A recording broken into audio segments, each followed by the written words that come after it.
छात्रों, online mathematics class में आप सभी लोगों का पुनः स्वागत है। पिछले टर्न पे हम लोग अवयव के बारे में पढ़े थे। अवयव होता क्या है, अवयव की कोड क्या होती है तथा अवयव किस प्रकार से बनाते हैं। यदि उसका अवयव और उसके कोड के बीच का संबंध दिया हो तो उसका निर्माण हम कैसे करते हैं। आज का हम लोग का टॉपिक है अवयव के प्रकार, अवयवों की समानता, अवयवों पर संक्रियाएं। ठीक, सबसे पहले आज हम पढ़ेंगे कि सामान्यतया अवयव कितने प्रकार के होते हैं। तो अवयव के निम्न प्रकार होते हैं। पहला लिखा हुआ है यहाँ पे देखा जाए। पहला है पंक्ति अवयव। ऐसा अवयव जिसमें केवल एक ही पंक्ति होती है पंक्ति अवयव कहलाता है। जैसे यहाँ अवयव 1 2 3 1 का मान 0 2 1 गुणे 2 1 गुणे 3। यहाँ आप देखिए केवल एक ही पंक्ति है और 3 कॉलम है। यहाँ एक ही पंक्ति है और एक ही पंक्ति है और 2 स्तंभ है। इस प्रकार यह पंक्ति अवयव हुआ। दूसरा आता है स्तंभ अवयव। ऐसा अवयव जिसमें केवल एक स्तंभ होता है स्तंभ अवयव कहलाता है। जैसे एग्जाम्पल के रूप में दिया हुआ है 1 0 2, इसमें केवल एक स्तंभ है और 3 पंक्ति है। इसकी जो कोटि हो जाएगी 3 गुणे 1 हो जाएगी। इसी प्रकार ये भी दिया हुआ है। अगला जो है क्षैतिज अवयव, हॉरिजॉन्टल मैट्रिक्स। ऐसा अवयव जिसमें स्तंभों की संख्या पंक्तियों की संख्या से अधिक होती है।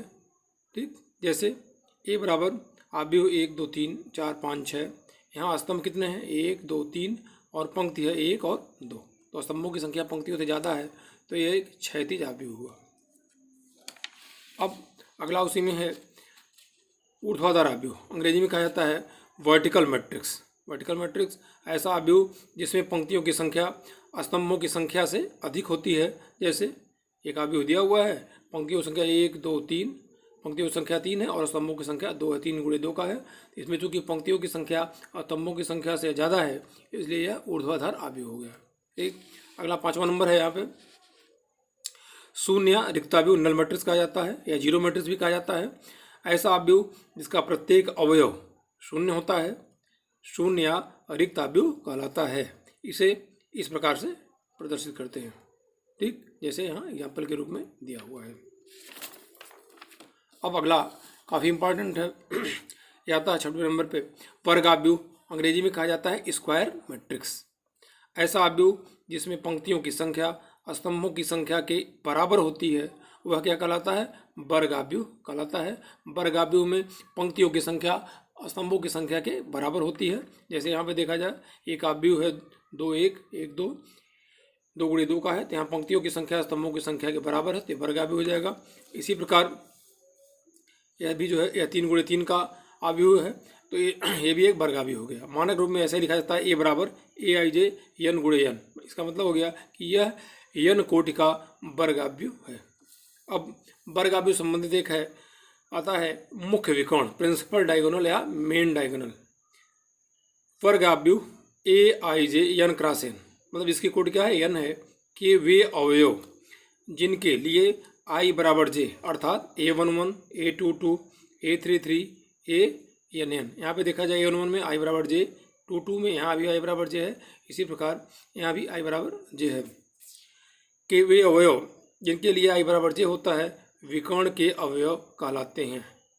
ठीक, एग्जाम्पल के रूप में देखा जाए जैसे एक अवयव है जिसके अवयव क्या हैं A11 A12 A21 A22। इसी प्रकार यहाँ पे अवयव मैट्रिक्स के अवयव हैं A11 A12 A13 A21 A22 A23 A31 A32 A33। ठीक, तो यहाँ पे देखा जाए आई बराबर जे है आई बराबर जे है, यहाँ भी आई बराबर जे आई बराबर जे आई बराबर जे। तो यह जो अवयव हैं वो मुख्य विकर्ण के अवयव हो गए। ठीक, तथा इसके अनुदित जो रेखा होती है वह मुख्य विकर्ण कहलाती है। ठीक, अगला है विकर्ण अवयव, डायगोनल मैट्रिक्स। तो ऐसा वर्ग अवयव जिसके मुख्य विकर्ण के अतिरिक्त सभी अवयव शून्य हों विकर्ण अवयव कहलाता है। ठीक, इसका मतलब हो गया कि विकर्ण अवयव तभी होगा जब वो क्या हो, वर्ग अवयव हो और साथ साथ मुख्य विकर्ण के अवयव को छोड़ करके बाकी सभी अवयव शून्य हो। जैसे यहाँ पे मुख्य विकर्ण के अवयव 1 और 2 हैं, यहाँ है -1 2 1 है, इसको छोड़ करके बाकी अवयव सभी क्या है शून्य है, अतः ये एक विकर्ण अवयव हो गया। अगला है अदिश अवयव, अंग्रेजी में कहा जाता है स्केलर मैट्रिक्स। तो विकर्ण अवयव जिसमें विकर्ण के सभी अवयव बराबर होते हैं अदिश आव्यूह कहलाता है। जैसे ए बराबर विकर्ण के अवयव क्या है, -1 सभी बराबर है। यहाँ मुख्य विकर्ण के अवयव है 3 3 3 सभी बराबर है। ठीक, तो यह एक अदिश आव्यूह हो गया। नोट कहा जा सकता है कि जो प्रत्येक अदिश आव्यूह होता है, प्रत्येक अदिश आव्यूह विकर्ण आव्यूह होता है, जबकि विकर्ण आव्यूह अदिश आव्यूह हो भी सकता है और नहीं भी हो सकता है। ठीक, अब इसमें अगला आता है इकाई या तत्समक आव्यूह। इसको अंग्रेजी में कहा जाता है यूनिट और आइडेंटिटी मैट्रिक्स। ऐसा वर्ग आव्यूह जिसके विकर्ण के सभी अवयव एक होते हैं। देखिए, ऐसा वर्ग आव्यूह जिसके विकर्ण के सभी अवयव एक होते हैं तथा शेष सभी अवयव शून्य कहलाते हैं। मुख्य विकर्ण को छोड़ करके सभी अवयव क्या है, शून्य है, तो इसको कहा जाता है इकाई या यूनिट मैट्रिक्स। ठीक, इसे आई के द्वारा प्रदर्शित किया जाता है। यदि उसका कोट n है तो in द्वारा किया जाएगा। यदि उसका कोट 2 है तो I2 द्वारा लिखा जाता है। यदि उसकी कोट 3 है तो I3 द्वारा लिखा जाता है। अब अगला टॉपिक आता है इसमें आव्यूहों की समानता। आव्यूहों की समानता, मान लिया गया कि दो आव्यूह हैं, एक है a बराबर aij तथा b बराबर है bij। ठीक, तो यह दोनों आव्यूह तभी समान होंगे या दोनों के समान होने का कंडीशन क्या क्या है। नंबर 1 क्या है कि दोनों की कोट समान हो, दोनों की कोट समान हो। और दूसरा कंडीशन है कि ए का प्रत्येक अवयव बी के संगत प्रत्येक अवयव के आपस में बराबर हो, कोट भी समान हो और संगत अवयव भी आपस में बराबर हो, तो कहा जाता है कि दोनों अवयव आपस में समान है। ठीक, जैसे यदि ए बराबर लिखा हुआ है a1 a2 a3 a4, B बराबर लिखा हुआ है b1 b2 b3 b4। ठीक, इसकी कोट कितनी है, 2 गुणे 2 की है, 2 गुणे 2 की। तो पहला कंडीशन हो गया कि दोनों की कोट क्या है, आपस में समान है। ठीक, अब यह दोनों समान कब होंगे, जब संगत अवयव मतलब a1 बराबर b1 हो जाए, a2 बराबर b2 हो जाए, a3 बराबर b3 हो जाए और a4 बराबर b4 हो जाए। यहाँ लिखा हुआ है, जैसे एग्जाम्पल के रूप में देखा जा सकता है। देखिए, एक 2 गुणे 2 का आव्यूह है, इसके अवयव हैं 2 का 4 1 3। यहाँ लिखा हुआ है 4 भागा 2, 2 गुणे 2 1, 3 गुणे 1। देखिए, संगत है, पहला अवयव इसके बराबर है, यह इसके बराबर है, यह इसके बराबर है और यह इसके बराबर है। अतः दोनों आपस में क्या हो जाएंगे, आव्यूह आपस में समान होंगे।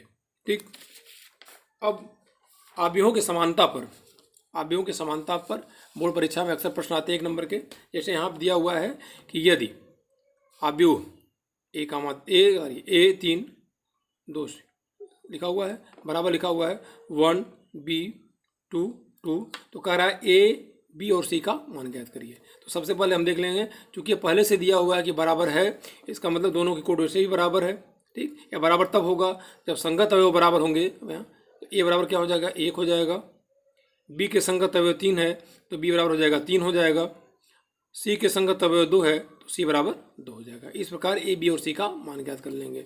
कभी कभी आव्यूहों में 2 चर दिया रहता है, एक्स और वाई दिया रहता है और कहता है कि एक्स और वाई दोनों का मान ज्ञात करिए। जैसे यहाँ पे देखिए, ये लिखा हुआ है कि यदि X plus Y 2 1 X minus Y एक अव्यूह है, क्या अवयव है, तथा यह बराबर है अव्यूह 3 2 1 7, कह रहा है एक्स और वाई का मान ज्ञात करिए। ठीक, तो चूंकि दोनों अवयव आपस में समान है, इसलिए संगत अवयव आपस में क्या होंगे, बराबर होंगे, इसलिए एक्स प्लस वाई बराबर हो जाएगा 3।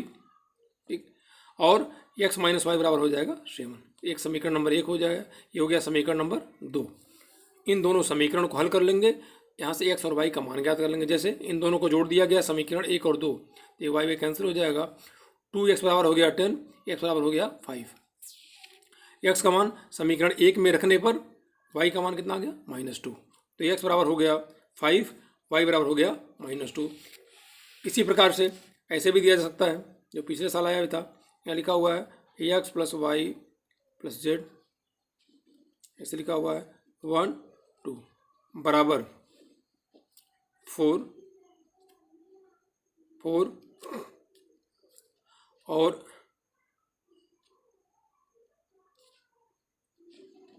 एक्स प्लस वाई और जेड लिखा हुआ है, ऐसे लिखा हुआ है। कह रहा है कि एक्स वाई और जेड का मान ज्ञात कर लिए, तो दो आव्यूहों की समानता से ये हो जाएगा X plus Y plus Z बराबर हो जाएगा 4 हो जाएगा, एक्स प्लस वाई बराबर हो जाएगा 1 हो जाएगा, और जेड बराबर हो जाएगा 2। ये हो जाएगा समीकरण नंबर 1, ये हो जाएगा समीकरण नंबर 2, ये हो जाएगा समीकरण नंबर 3। ठीक, इन तीनों समीकरणों को हल करके एक्स वाई और जेड का मान ज्ञात किया जा सकता है। ठीक, बाकी हम लोग जो पढ़ना है आव्यूहों की संक्रियाएं, यह अगले वीडियो में देखा जाएगा। तो इस प्रकार आव्यूहों की समानता और आव्यूहों की संक्रियाओं से संबंधित प्रश्न जो एनसीईआरटी में दिए हुए हैं और जो अन्य किताबों में दिए हैं उसको सॉल्व करके हल करिएगा, बाकी प्रश्न बताया जाएगा। ठीक, धन्यवाद।